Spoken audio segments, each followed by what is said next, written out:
তুমি voter ID কার্ডে লেখো নাই তোমার ধর্ম ইসলাম, তুমি জন্ম নিবন্ধন সনদে লেখো নাই তোমার ধর্ম ইসলাম, তোমার পাসপোর্টে তুমি লেখো নাই তোমার ধর্ম ইসলাম, তাইলে তুমি হাইওয়ান, তোমার এই বেশরম, তুমি এটা লেখলা কেন? তুমি তো ইসলামকে পছন্দ করো না, তুমি তো আল্লাহকে পছন্দ করো না, তুমি তো রসুলকে পছন্দ করো না, তুমি তো আল্লাহর হুকুমকে পছন্দ করো না, তুমি তো রসুলের হুকুমকে পছন্দ করো না, তাহলে তুমি বেহায়া এটা লেখলা কেন? লেখলা কেন? চুল রাখছো যেই জানোয়ারের মতো, ওই জানোয়ারের নাম লেখো, নাম লেখো। খারাইয়া মতো যেই জানোয়ারের মতো, ওই জানোয়ারের নাম লেখো, লেখো বেটা। উলঙ্গ ছবি দেখো যেই নর্তকী, তোমার নামের সাথে ওই নর্তকীর নাম লেখো। আশ্চর্য, আজীব দিমাগ। মুসলমান এত হারা কখনো হারে নাই, মুসলিম জনসমাজ এভাবে ব্যর্থ হয় নাই। একটি সমাজের মধ্যে দুষ্ট থাকে, একটি সমাজের মধ্যে দুশ্চরিত্র থাকে, একটি সমাজের মধ্যে অসৎ থাকে, এটা তো ছিল আগেও, কিন্তু 2 জন 4 জন 5 জন, কিন্তু একটি সমাজের 100 যুবকের মধ্যে 98 জনই নামাজ পড়ে না, এটা কেমন সমাজ? একটি সমাজের 100 যুবকের মধ্যে 99 জনের চুলই কাফের বেঈমানের মতো, আরে দোস্ত এটা মুসলমানের সমাজ কেমন? একটি সমাজের মধ্যে 100 যুবকের মধ্যে 99 জন যুবকই দিন নাই রাত নাই মোবাইলে 2 আঙ্গুলে টিপ্পা উলঙ্গ ছবি দেখে, নর্তকীর নাচ দেখে, জিনা ব্যভিচারের দৃশ্য দেখে, হাসে দৌড়ায় মাতলামের মতো।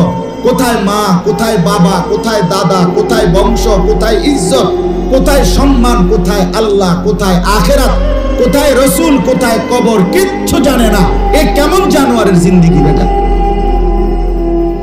এটা কিসের জিন্দেগি বেটা? গত 1450 বছরে মুসলমান এইভাবে এত বেশি পরিমাণ আল্লাহর নাফরমান ছিল না, বাপ ছিল। আজ মারা জানে না সন্তানের জন্য কি চাইতে হয়, আজ বাবারা জানে না সন্তান আমার ছেলে আর তার জন্য আমার মূল চাওয়াটা কি। মূল চাওয়া হলো দেবিদ্বার শহরে 3 শতক জমি,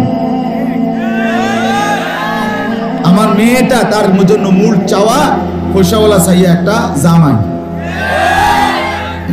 তার চরিত্র থাক বা না থাক, তার পয়সা আছে কিনা এটা,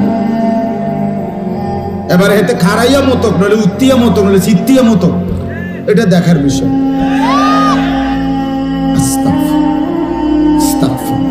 বাবার স্বপ্ন ছেলে আমার কামাই রোজগারি করুন, খালাস।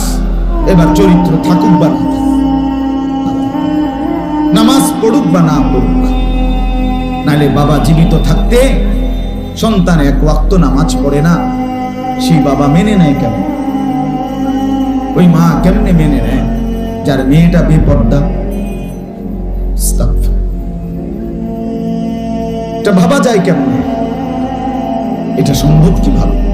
আজ বললাম না, আমরা সবাই সবকিছু মনে আছে আমাদের। আমরা খাটও চিনি, সোফাও চিনি, কাঠও চিনি, ইটও চিনি, সিমেন্ট চিনি, প্রত্যেকেই সবকিছু কোনটা কোনটা ভালো এটা জানে, কিন্তু শুধু জানে না তার আখেরাত কি, তার পরকাল কি, তার করণীয় কি, তার কর্তব্য কি, তার উচিত কি,